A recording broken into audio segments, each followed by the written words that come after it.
কখনো কি এমন হয়েছে আপনার সামনে এমন কিছু এসেছে যা আপনার দরকার, খুব দরকার, কিন্তু সেটা আপনার নয়? ভাবুন, একদিকে ঘরে অসুস্থ মা, চুলার পাশে বসে থাকা ছোট বোন, হাঁড়ির ভেতর শুধু পানি ফুটছে, ভাত নেই। আর ঠিক তখনই আপনার পায়ের কাছে পড়ে আছে একটি ভারী চামড়ার থলি, ভেতরে ঝনঝন শব্দ করছে সোনার মুদ্রা। মানুষ তখন কি করে? আজকের গল্পটি পুরনো বাগদাদের বাজার থেকে অনুপ্রাণিত একটি শিক্ষণীয় কাহিনী। এটি কোনো হাদিস নয়, কোনো নির্দিষ্ট ঐতিহাসিক ঘটনার দাবি নয়, তবে এর ভেতরে আছে আমানত, হক, দারিদ্র্য, দোয়া আর সেই কঠিন মুহূর্ত যখন একজন মানুষ একা থাকে কিন্তু আল্লাহ তাকে দেখেন। বাগদাদের পুরনো বাজারে তখন সকাল নামছে, দোকানিরা কাঠের দরজা খুলছে, মশলার গন্ধ বাতাসে ছড়িয়ে পড়ছে, দূরের মসজিদের মিনার রোদে চকচক করছে। মানুষজন ব্যস্ত, কেউ কাপড় কিনছে, কেউ খেজুর মাপছে, কেউ দূরদেশ থেকে আনা সুগন্ধি নিয়ে দরদাম করছে। সেই বাজারের এক কোণে ছোট্ট একটি দোকান ছিল। দোকান বলতে বড় কিছু নয়, একটি কাঠের তাক, কয়েকটি মাটির পাত্র আর পুরনো কাপড়ে ঢাকা কয়েকটি সাধারণ জিনিস। দোকানির নাম ছিল সালিম। সালিম ধনী ছিল না, খুব গরিবও না, কিন্তু তার জীবনের প্রতিটি দিন ছিল হিসাবের। আজ কত বিক্রি হলো, রাতে ঘরে কি নিয়ে যাবে, মায়ের ওষুধ কেনা যাবে কিনা, এই চিন্তাগুলো তার মাথায় সব সময় ঘুরত। তার মা অনেক দিন ধরে অসুস্থ। ছোট বোন লায়লা ঘরে রান্না করত, কিন্তু রান্না করার মতো চালও কখনো কখনো থাকত না। তবু সালিম মুখে হাসি রাখত, কারণ সে জানত গরিবের মুখে যদি হাসিটুকুও হারিয়ে যায়, ঘরের মানুষ আরও ভেঙে পড়ে। সেদিন সকালে দোকান খোলার আগে সালিম বাজারে সরু পথে ঝাড়ু দিচ্ছিল। তার হাতে ছিল খেজুর পাতার পুরনো ঝাড়ু। হঠাৎ ঝাড়ুর মাথায় কিছু একটা আটকে গেল। সে নিচে তাকিয়ে দেখল ধুলোর ভেতর একটি কালচে চামড়ার থলি পড়ে আছে। সালিম থলিটি হাতে তুলল। ভারী, অস্বাভাবিক ভারী। তার বুকের ভেতরটা ধক করে উঠল। সে চারদিকে তাকাল। বাজার তখন পুরোপুরি জমেনি। কয়েকজন দোকানি দূরে, একজন পানিওয়ালা হাড়ি নিয়ে যাচ্ছে, আর এক বৃদ্ধ খেজুরের ঝুড়ি নামাচ্ছে। কেউ থলির দিকে তাকাচ্ছে না। সালিম ধীরে ধীরে থলির মুখ খুলল। ভেতরে সোনার মুদ্রা, অনেকগুলো। তার হাত কেঁপে উঠল। সেই মুহূর্তে তার মনে প্রথমে আল্লাহর কথা আসেনি। এসেছিল মায়ের কাশি, এসেছিল লায়লার শুকনো মুখ, এসেছিল গত রাতের খালি হাড়ি, এসেছিল ওষুধওয়ালার কথাটা, আগে টাকা আনো, তারপর ওষুধ। থলিটা হাতে নিয়ে সালিম দোকানের ভেতরে ঢুকে পড়ল। তার চোখে ভয়, লোভ, অসহায়তা সব একসাথে। সে থলিটা তাকের পেছনে রেখে দিল, তারপর দুহাত দিয়ে মুখ চাপা দিল। এটা তো আমার নয়, সে মনে মনে বলল। কিন্তু আরেকটা কণ্ঠ বলল, কিন্তু তোমার দরকার। সেই কণ্ঠটা খুব নরম ছিল না, খুব জোরেও ছিল না, কিন্তু ক্ষুধা আর দারিদ্র্যের সময় শয়তানের ফিসফিসানি কখনো কখনো নিজের চিন্তার মতোই শোনায়। সালিম চোখ বন্ধ করল। মায়ের মুখ মনে পড়ল। মা গতরাতে বলেছিলেন, বাবা, আজ ওষুধ না আনলেও চলবে, আগে লায়লার জন্য কিছু খাবার নিয়ে এসো। মায়ের সেই কথার ভেতরে ছিল লুকানো কষ্ট। মা নিজের ওষুধ ছেড়ে দিতে রাজি, কিন্তু সন্তানের ক্ষুধা দেখতে রাজি নন। সালিম তাকের পেছনে রাখা থলির দিকে তাকিয়ে রইল। ঠিক তখনই দোকানের সামনে এক বৃদ্ধ লোক থামলেন। তার গায়ে ধুলো ধরা কাপড়, হাতে লাঠি, মুখে ক্লান্তি। তিনি পানি চাইছিলেন। সালিম দ্রুত একটি মাটির পেয়ালায় পানি দিল। বৃদ্ধ পানি খেয়ে বললেন, বাবা, তোমার মুখ এত ফ্যাকাশে কেন? সালিম চমকে গেল। সে হাসার চেষ্টা করল। কিছু না চাচা, রাতটা ভালো কাটেনি। বৃদ্ধ একটু তাকিয়ে রইলেন, তারপর বললেন, মানুষের রাত খারাপ হয় দুই কারণে, এক, দুঃখ বেশি হলে, দুই, সিদ্ধান্ত কঠিন হলে। কথাটা বলে বৃদ্ধ চলে গেলেন। সালিমের বুক আরো ভারী হয়ে গেল। দুপুরের দিকে বাজার জমে উঠল। সালিম দোকানে বসে আছে, কিন্তু মন নেই। ক্রেতা আসছে যাচ্ছে, কেউ কাপড় চাইছে, কেউ পাত্র দেখছে। সালিম ভুল দাম বলছে, ভুল জিনিস দিচ্ছে। তার চোখ বারবার তাকের পেছনে চলে যাচ্ছে। অবশেষে বিকেলের দিকে বাজারে হঠাৎ হইচই উঠল। এক মোটা ধনী ব্যবসায়ী বাজারের মাঝখানে দাঁড়িয়ে চিৎকার করছে, আমার থলি হারিয়েছে, সোনার মুদ্রা ছিল, যে পেয়েছে ফিরিয়ে দাও। মানুষজন থেমে গেল। কেউ বলল, কোথায় হারিয়েছে? ব্যবসায়ী বলল, এই বাজারেই, কাল দামেস্ক থেকে ফিরেছি। আজ সকালে হিসাব করার সময় দেখি থলি নেই। সালিম দোকানের ভেতর থেকে শুনছিল। তার হাত ঠান্ডা হয়ে গেল। এই লোকটাই তাহলে থলির মালিক। কিন্তু লোকটির চেহারায় কষ্টের চেয়ে রাগ বেশি ছিল। সে সবাইকে সন্দেহ করছে। একজন গরিব কুলিকে ধরে বলল, তুই নিয়েছিস? আরেক ছেলেকে ধাক্কা দিল। সবাই ভয় পেয়ে দূরে সরে গেল। সালিমের মনে আবার যুদ্ধ শুরু হল। এমন মানুষের টাকা ফিরিয়ে দেওয়া দরকার? সে তো গরিবদের অপমান করছে। কিন্তু অন্যায় করলে সে করবে, তুমি কেন করবে? মায়ের ওষুধ, আমানত, লায়লার খাবার, হক। তার চোখের সামনে যেন দুটো রাস্তা খুলে গেল।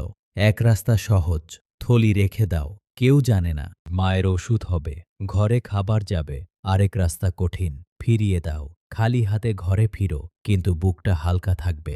সেদিন সূর্য ডুবছিল। বাজারের দেয়ালে লাল আলো পড়ছিল। সালিম দোকানের পেছন থেকে থলিটা বের করল। তার আঙুলগুলো কাঁপছিল। সে ধীরে ধীরে বাজারের মাঝখানে গেল।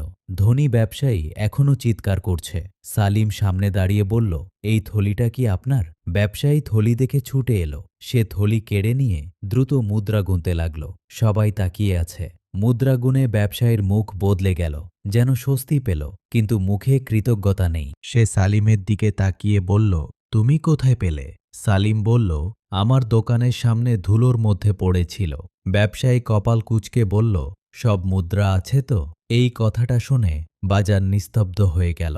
সালিমের মুখ শুকিয়ে গেল। যে মানুষ সারাদিন নিজের ক্ষুধা, মায়ের ওষুধ, বোনের খাবার ভুলে থলি ফিরিয়ে দিল, তাকে প্রথম প্রশ্ন করা হলো, সব আছে তো? সালিম শান্ত গলায় বলল, আমি একটি মুদ্রাও ছুঁইনি। ব্যবসায়ী আবার গুনল, তারপর বলল, হ্যাঁ, সব আছে। কিন্তু সে কোনো ধন্যবাদ দিল না, শুধু থলি কোমরে বেঁধে চলে গেল। চারপাশের লোকজন কেউ সালিমের দিকে তাকালো, কেউ মাথা নাড়ল। একজন বলল, সালিম, তুমি চাইলে রাখতে পারতে। সালিম মৃদু হাসল, রাখতে পারতাম, কিন্তু ঘরে খাবার যেত, বুকের ভেতর আগুন জ্বলত। সেই সন্ধ্যায় সালিম খালি হাতে ঘরে ফিরল। লায়লা দরজায় দাঁড়িয়েছিল। সে জিজ্ঞেস করল, ভাই, আজ কিছু আনতে পারনি? সালিম মাথা নিচু করল, না বোন। মা বিছানা থেকে উঠে বসার চেষ্টা করলেন। কাশির শব্দে ঘর ভরে গেল।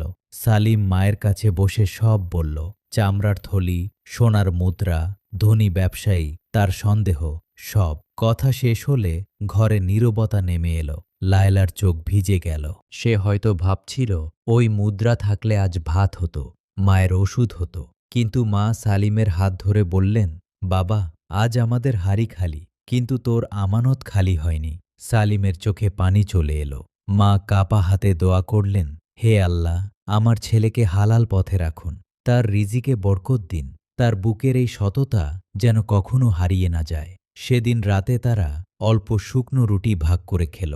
কেউ পেট ভরে খায়নি, কিন্তু ঘরের বাতাসে অদ্ভুত শান্তি ছিল। এমন শিক্ষণীয় গল্প ভালো লাগলে আলোর গল্প চ্যানেলটি সাবস্ক্রাইব করে রাখুন। শেষের শিক্ষাটা আপনার হৃদয় ছুঁয়ে যাবে। পরদিন সকালে সালিম আবার বাজারে গেল। তার দোকানের সামনে দাঁড়িয়ে সে দেখল, গতকালের সেই বৃদ্ধ লোক বসে আছেন, যিনি বলেছিলেন, দুঃখ বেশি হলে অথবা সিদ্ধান্ত কঠিন হলে রাত খারাপ হয়। বৃদ্ধ সালিমকে দেখে হাসলেন, শুনেছি তুমি থলি ফিরিয়ে দিয়েছ। সালিম মাথা নিচু করল, চাচা, আমি শুধু যা আমার নয় তা ফিরিয়ে দিয়েছি। বৃদ্ধ বললেন, সবাই পারে না বাবা। তারপর তিনি কাপড়ের ভাঁজ থেকে একটি ছোট চিঠি বের করলেন, বললেন, এটা তোমার জন্য। সালিম অবাক হয়ে চিঠি খুলল। চিঠিতে লেখা ছিল, যে যুবক প্রয়োজনের সময়েও আমানত রক্ষা করে, তাকে বাজারের বড় দোকানে হিসাবরক্ষকের কাজ দেওয়া হলো। এমন মানুষ কম। চিঠির নিচে সই ছিল বাগদাদের এক সম্মানিত বণিকের। সালিম বৃদ্ধের দিকে তাকিয়ে রইল। বৃদ্ধ বললেন, গতকাল আমি তোমাকে দেখছিলাম, থলি পাওয়ার মুহূর্ত থেকে ফিরিয়ে দেওয়া পর্যন্ত। ধনী ব্যবসায়ী জানত না, কিন্তু আল্লাহ জানতেন। আর কখনো কখনো মানুষের সততার সাক্ষী মানুষও হয়ে যায়। সালিমের চোখ ভিজে উঠল। তার মনে পড়ল মায়ের দোয়া। সেদিন দুপুরে সালিম নতুন কাজে গেল। কাজটি বড় ছিল না, কিন্তু হালাল ছিল, নিয়মিত ছিল, আর সবচেয়ে বড় কথা, তার সততার ওপর ভিত্তি করেছিল। কয়েক সপ্তাহের মধ্যে মায়ের ওষুধ কেনা হলো, ঘরে চাল এলো, লায়লার মুখে হাসি ফিরল। একদিন সেই ধনী ব্যবসায়ী আবার বাজারে সালিমকে দেখল। এবার সালিম একটি বড় দোকানের হিসাব লিখছে। ব্যবসায়ী কিছুক্ষণ তাকিয়ে রইল। তার মুখে লজ্জা, সে এগিয়ে এসে বলল, সেদিন আমি তোমাকে সন্দেহ করেছিলাম। সালিম কলম থামাল। ব্যবসায়ী নিচু গলায় বলল, আমি ধন্যবাদও দিইনি, ক্ষমা করো। সালিম তাকিয়ে রইল।